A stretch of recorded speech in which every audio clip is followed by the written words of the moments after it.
দেশি মুরগি হোক আর যাই হোক বাজার ছাড়া বেশি যেতে পারবেন না, বাজার তো একটা লেভেল আছে, তাই না?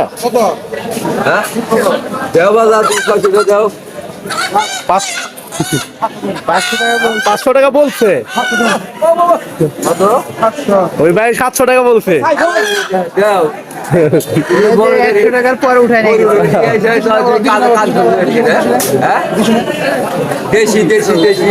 এখন মনে করেন 500 টাকা উপরে যে বলছে বলবো হে মনে করেন মস্কারাই করবো, বুঝছেন? নিবেন না, বুঝছেন? তো মনে করেন দিয়ে দেন গা।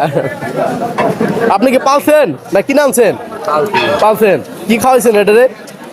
হ্যাঁ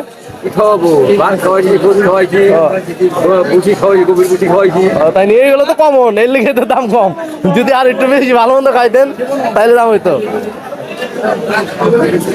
আর একটু ভালো মন্দ খাওয়াই দেবো তাহলে দাম পাইবেন। আরে পোল্ট্রি ফার্মের মুরগি খাইতে গেলে গাছের মতন লাগে, আর এগুলো দেশি করে খাইতে মজা লাগে।